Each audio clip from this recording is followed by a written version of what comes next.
the scale. He weighed in at an official 145½ pounds. Started from the bottom now.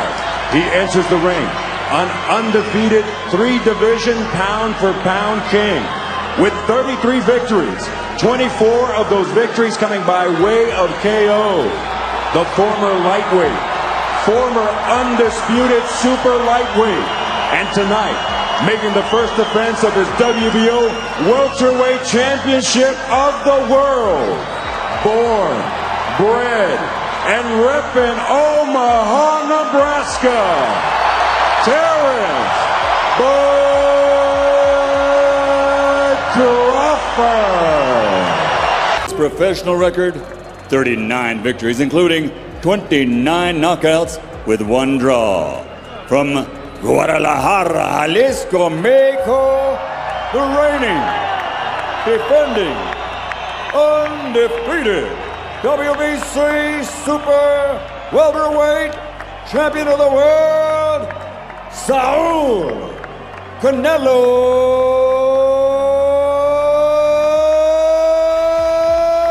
Alvarez.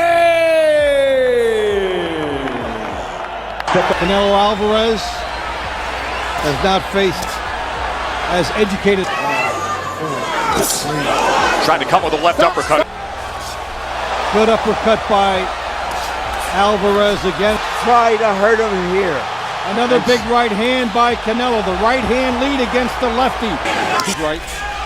Canelo will have to cut off the ring. There you see a hard jab for Canelo. But Canelo now knows what the 41 of the wins for Canelo, 26. Now, he's trying. I mean, he's giving his best. Crawford on the attack. Oh my, look at it. It's over. Do it. 115, 113, and Steve Weisfeld has it. 115, 113. All 3 scores go to the winner by unanimous decision. From Omaha, Nebraska, USA, he is the new WBA Super Welterweight Champion of the World, Terence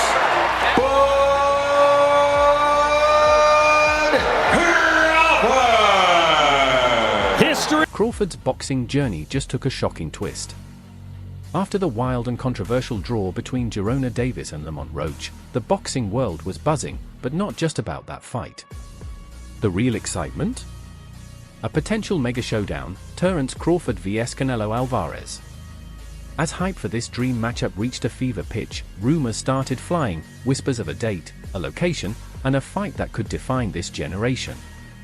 Insiders hinted at Mexican Independence Weekend, September 2024, a weekend that's delivered countless historic moments, especially for Mexican champions. Las Vegas, the fight capital of the world, was the obvious choice. A sellout crowd, sky-high pay-per-view numbers, and an electric atmosphere filled with die-hard fans. It would have been unforgettable. But before we go deeper, do me a quick favor, smash that like button and subscribe. 98% of you watch without subscribing, and it helps the channel more than you know. Done? Awesome. Let's get into it. Behind the scenes, one man held the keys to making it all happen, Saudi billionaire Turki Alalshik, chairman of the General Entertainment Authority. In recent years, Alalshik has become one of the most influential power players in boxing, investing massive amounts of money to bring the biggest fights to the Middle East. He set his sights on Crawford vs Canelo, and he was ready to spend big. Saudi Arabia had already hosted epic matchups like Tyson Fury vs Francis Ngannou and the blockbuster between Anthony Joshua and Deontay Wilder. With Alalshik involved, one thing was clear: the money was there, and this fight could become one of the richest paydays in boxing history. But then, the dream hit a wall. According to sources, the biggest roadblock came from Canelo Alvarez himself. Despite Alalshik's massive offer, Canelo reportedly demanded an outrageous $150 to $200 million for the fight. The number sent shockwaves through the boxing world, not just for how massive it was because it far exceeded anything Canelo had earned, even in his most legendary bouts with Floyd Mayweather or Gennady Golovkin. To many in the boxing world, this didn't feel like a negotiation. It felt like a calculated move to kill the fight. Insiders now believe Canelo never actually wanted the fight. He used a classic tactic: price yourself out. By demanding a purse that no one could realistically match, he stalled the deal before it ever had a chance to take off. And just like that, the backlash began. Analog's Alvarez's $150 to $200 million demand to fight Terence Crawford didn't just raise eyebrows, it sparked outrage. The controversy exploded when reports surfaced that Canelo had agreed to face Edgar Berlingo, an undefeated relatively untested contender, for just $20 to $30 million. That massive discrepancy left fans and analysts stunned. Was Canelo still chasing greatness, or had he become more a businessman than a boxer, cherry-picking lower-risk opponents for huge paydays? That was the breaking point for Turki Alalshik. Rather than get dragged into endless, one-sided negotiations, the Saudi billionaire made a bold and decisive move. He walked away from the Canelo fight. In a public statement, Alalshik voiced his frustration and officially pulled the plug, announcing he would now redirect his focus toward other blockbuster matchups for 2024 and 2025. His new priority list was packed with hungry, elite talent: Terence Crawford, Jaron "Boots" Ennis, Devin Haney, Shakur Stevenson, and more. The message was crystal clear: if you're not willing to fight, you don't get to stand on the sport's biggest stage. Just like that, the dream fight, Crawford vs Canelo, was dead. At least for now. But the drama was far from over. The fallout only raised more questions. Would Canelo eventually lower his demands and accept the challenge? Would Crawford pivot to a new opponent or keep chasing the one fight that could define his legacy? And perhaps the biggest question of all, was Canelo ever serious about fighting Crawford in the first place? For now, the answers remain unclear. But one fact is undeniable: what was supposed to be a historic showdown between two undisputed champions collapsed before it even began. And at the center of that collapse? Canelo Alvarez's sky-high financial demands that surpassed even his paydays against legends like Gennady Golovkin, Caleb Plant, and Dmitry Bykol. To many insiders, it wasn't just a number, it was a strategy. A deliberate move to price himself out of the Crawford fight, without ever having to say no, and that's why Alalshik's response hit so hard. This is a man who's proven he's not afraid to spend, throwing down millions to deliver historic heavyweight blockbusters featuring Tyson Fury, Alexander Usyk, Anthony Joshua, and Deontay Wilder. Money was never the problem, as long as the fight made sense. But even Alalshik has a limit. He reportedly offered Canelo a massive, lucrative deal. But instead of negotiating, Canelo flat out rejected it. No counter. No middle ground. Just silence. So Alalshik made his choice: walk away and invest in fighters who actually want to fight. Champions driven not just by money, but by legacy. His focus shifted to the future: fighters like Crawford, Boots Ennis, Haney, Stevenson, and Virgil Ortiz Jr., names ready to take risks, not just cash checks. The message was loud and final: if you're not here for real competition, don't waste our time. And Canelo's response? Nothing. No counteroffer. No explanation. Just silence. To fans and insiders alike, this confirmed what many already suspected: Canelo Alvarez never truly intended to fight Terence Crawford. The $200 million price tag? Just a smokescreen, a way to dodge the fight hail, keeping his reputation intact. It's not the first time Canelo has faced criticism for carefully curating his opponents, but this time, the backlash was louder than ever. Because this wasn't just another fight falling apart. This was the fight, and it crumbled under the weight of money, ego, and politics. This entire saga only amplified one growing perception: why is Canelo Alvarez avoiding Terence Crawford? Despite being the smaller man moving up in weight, Crawford brings danger. He's got world-class footwork, sniper-like precision, and a rare ability to adjust mid-fight, the exact type of opponent that could give Canelo nightmares in the ring. And make no mistake, this story isn't over. Crawford is still hunting for legacy-defining fights. Turki Alalshik is still investing in the biggest names. And the pressure on Canelo to prove he's not ducking the elite? only getting louder. The fight may be off the table for now, but in boxing, anything can happen. This isn't the first time Canelo's been accused of ducking danger. Just look at David Benavidez. The undefeated, two-time WBC super middleweight champion had been calling Canelo out for years. He was Canelo's mandatory challenger and arguably the most deserving opponent at 168 pounds. And what did Canelo do?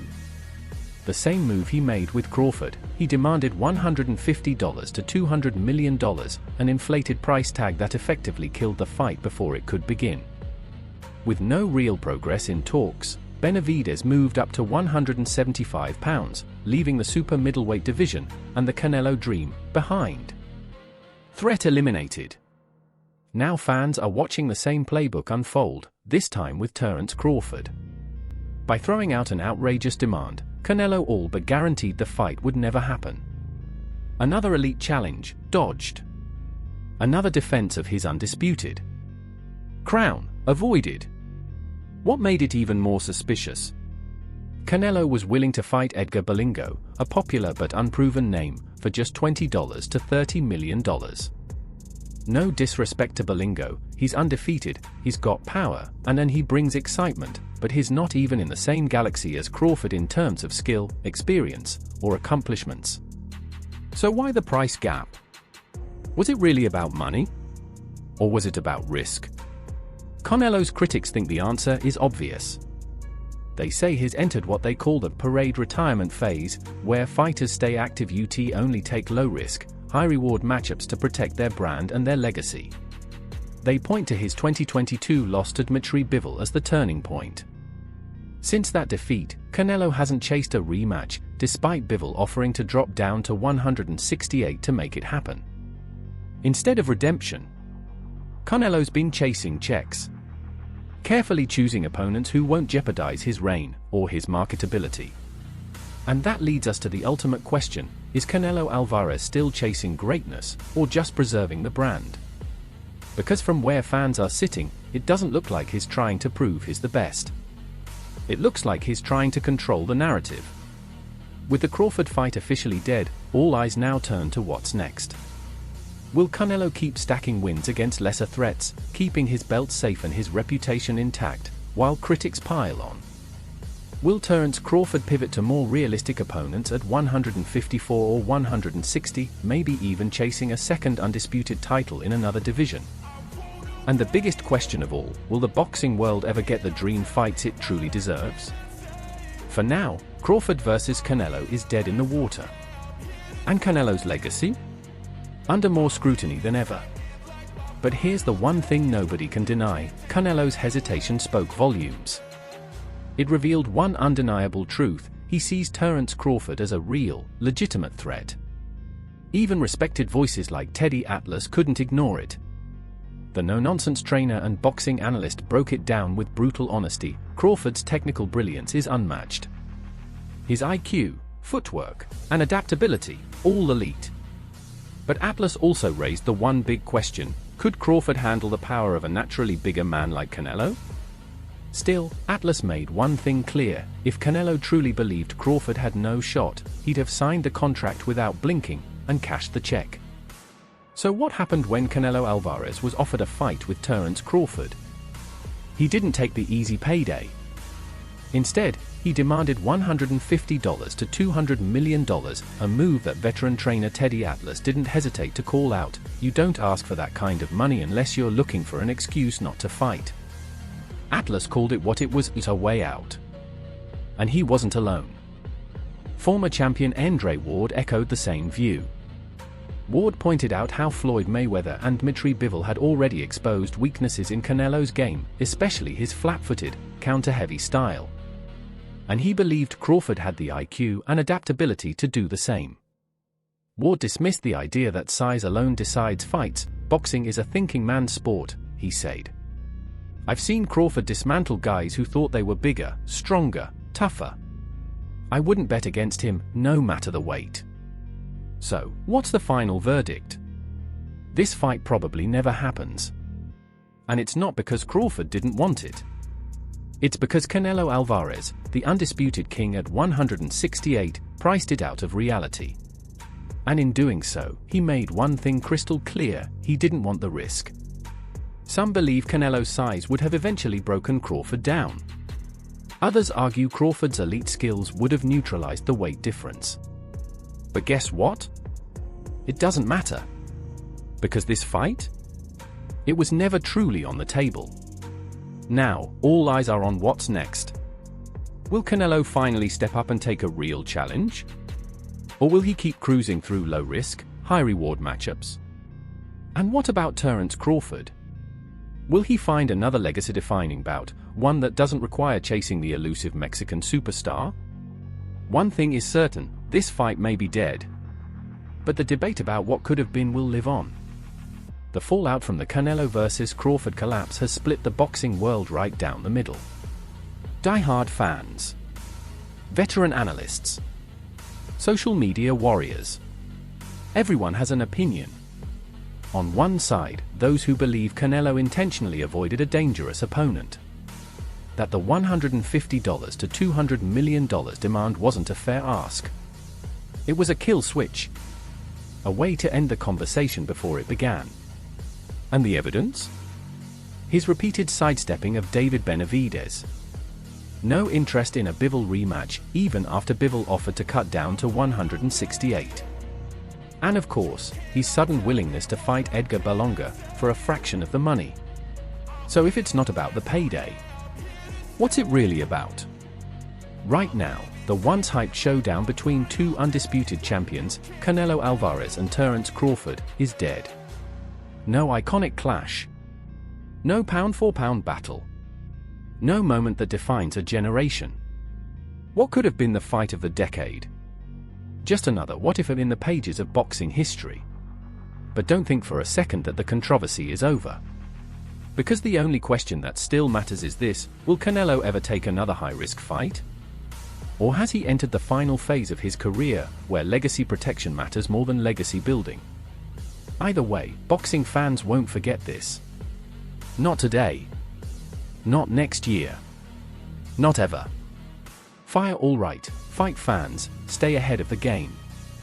For more breaking stories, behind-the-scenes drama, and insider analysis from the boxing world, you already know what to do. Mobile phone with right arrow subscribe to Boxing is here. Hit that bell icon. Turn on those notifications. And don't miss a single round. Check out our other videos for more of the sport we all love. Until next time, keep your guard up. Stay sharp. And we'll see you in the next round.